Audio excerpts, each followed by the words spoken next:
पूजा पार्वण तो सीजन आसीगला जदि आपण मैंने घरे बहुत ही इजी प्रोसेस रे जदि एकदम दुकान स्टाइल मिठा जदि गोटे प्रिपेयर करि नियंती ना ताहले बहुत ही आपण माने निज मन को भी खुशी लागिवो आ खाइबा पई मध्ये टेस्टी लागिवो विश्वास ही करिवेनी बट टेस्ट एकदम दुकान स्टाइल ही थिला तो निहाती आपण माने थरे घरे निश्चय ट्राई करि नियंतु। तो प्रथमे मु एठी 3 पैकेट खीर नेछि जेरा 500 ग्राम पाखापाखि हेबो आपण चाहिले एहाठू अधिक मध्ये नै परिबे। प्रथमे खीर सब भल्लो भाबरे फुटी हे आसला परे मु सेथिरे 2 चम्मच विनेगर सहित 2 चम्मच पानी गोळे छेना छिंडेबा को छेना छिंडे नहीं आपण मैंने चाहिले एही प्रोसेसटा को स्किप करी आपण मैंने दुकान लो डायरेक्ट छेना किनिकी मध्ये एही प्रोसेसटा करि परिबे। आपण माने जदि छेना किनिकी आनुछथि करंतु नहले एमिति एही प्रोसेस रो करंतु। हां विनेगर बदल रे आपण माने चाहिले लेंबू रस मध्ये नै परिबे। भल्लो भाबरे विनेगर को आमे मोर 4 चम्मच विनेगर रा खीर एकदम से फाटी जाइतिला आपण माने जदि अधिक लागुची ताहले अधिक मध्ये देइ नियंतु। जतेबेले आमे खीर जतेबेले छेना करिबा तो एमिति छेना अलगा आ पानी एमिति ग्रीन कलर पानी जतेबेले भारी आसीबो हमरे छेनाटा पूरा परफेक्टली कटि सारिछि बोली आमे जानि नेबा। तो एहाको गोटे आमे कॉटन कपड़ा नबा सेथिरे छेना को भल्लो भाबरे छान नेबा। आपण माने जदि चैनल ले नुआ अछन चैनल को सब्सक्राइब करि नियंतु। वीडियो जदि भल लागुताय वीडियो को लाइक कमेंट शेयर तो निश्चय करंतु। देन छेना को आमे एमति कपड़ा साजर गोटे कॉटन कपड़ा ही नेबे आ धळा कपड़ा ही नेबे।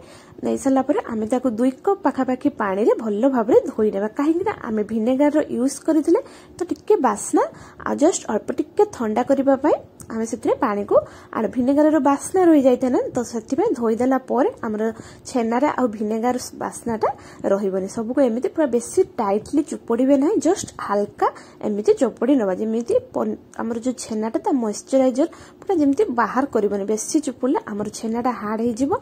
नॉर्मली जति पर्यंत आपण पानीटा बाहर होउथबो सेति पर्यंत आपण माने हल्का हल्का चुपुड़ी के बाहर करि नेबे। देन एमती गोटे छंका नबा ता देहरे एमती रखी गोटे हल्का ओजन वाला बेसी ओजन वाला भी रखिबेनी हल्का ओजन वाला गोटे जिंस नेबे ता ऊपर एमती रखि देबे। देन हम पाखापाखि 15 मिनिट पाखापाखि रखि देले हमर पूरा एकदम से छेना प्रिपेयर हे कि रेडी हे जिवो। देखो हम छेना केते परफेक्ट आ केते मीन पूरा बहुत ही प्लेन मध्ये प्रिपेयर हे छै। तो हम से कपड़ा रो जो छेनाडा रखिथिले बाहर करि आनी गोटे प्लेट रे रखि नेबा। ता सहित मु एठी गोटे चम्मच कॉर्नफ्लोर को यूज करिछि। आपण चाहिले एठी कॉर्नफ्लोर को स्किप मध्ये करि परिबे बट देले आमे जो रसगोला बा रसमलाईटा बनौछंती प्रथमे रसमलाई पे हमको रसगोला प्रिपेयर करबा पई पड़िबो तो सेति पे परफेक्टली हमर बनिबो। देन हम छेना को हम गोटा गोटा भी रहि जाई छि छेना किछि तो ताको मीन करबा पई एमिति हाथ सहाय्य रे सब छेना को हम डाहण पट हाथ नबा हाथ सहाय्य रे छेना को एमिति मैश करि नेबा। आपण माने चाहिले मते छेना को चकटिंग मध्ये करि परिबे बट एटा कले हमर प्रतिटी हमर जो छेनार दाना दाना रहि जाइथिबो कि किछि से सब गुडी को हमर परफेक्टली प्लेन हे जिवो। एही प्रोसेसटा जम्मा भी स्किप करिबेनी। वीडियो जदि भल लागुथाय वीडियो को लाइक कमेंट शेयर निश्चय करंतु। देखि नियंतु हमर केते परफेक्टली छेनाटा पूरा प्लेन हे सारिछि। देन आमे हाको एबे रसमलाई रो शेप देबा। आपण जे कोन आपण को जदि चाहू छथि अधिक बड़ मध्य करि परिबे अधिक छोट मध्य करिबे आपण जो भली पसंद सेमिति शेप रो करि परिबे। तो हम एठी रसगोल्ला को प्रथमे प्रिपेयर करबा पे मु एठी 2 कप चीनी नै छि। 2 कप चीनी रे मु एठी हाफ कप पानी देछि। बेसी पानी भी यूज करिवेनी हाफ कप पाखापाखि पानी यूज सॉरी मु 1.5 कप पानी रो यूज करि छि भूले कहि देले हाफ कप 1.5 कप पानी रे यूज करि छि।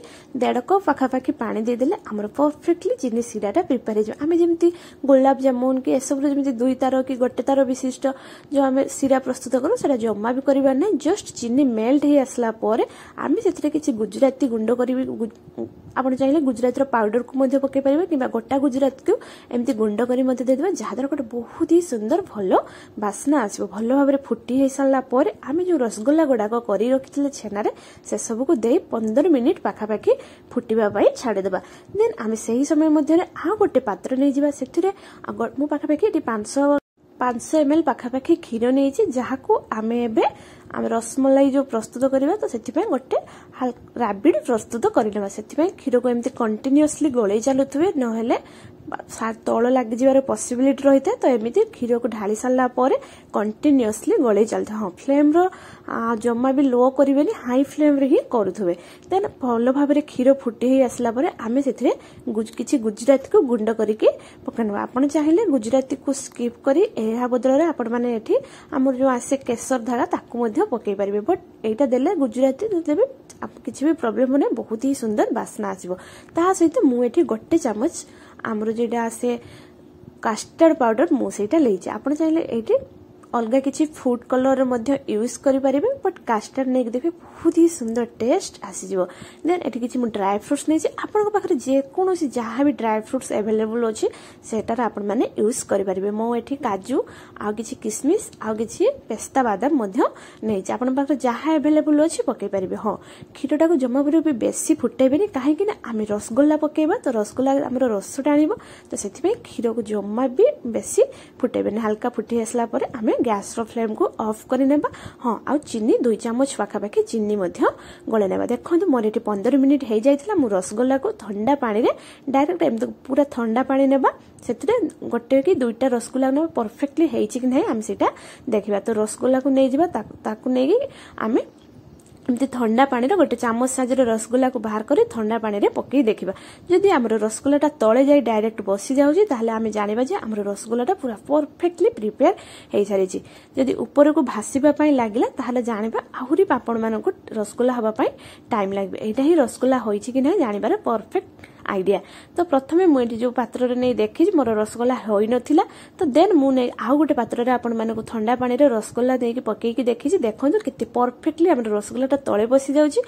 बहुत ही स्पंजी बहुत ही नरम आम रसगोल्लाटा प्रिपेयर हो सारी। आप चाहिए यह एमती नॉर्मली एबे भी खाई परिबे, नहले एमती रसमलाईटा आमर रसगोल्लाटा को एमती आपण माने नॉर्मली खाई परिबे। एमती नहले चाहिए क्षीर रे आम जो राबिडी प्रिपेयर करि रखले सेथिरे मध्ये पकेई परिबे।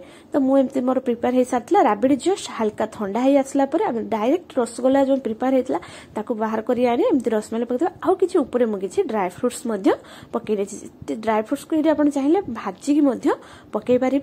जदि आपण माने घी कि तेल एसबुर भाजिकी पकई पारे, बट नॉर्मली एमती पकड़े भी बहुत ही सुंदर टेस्ट लगे।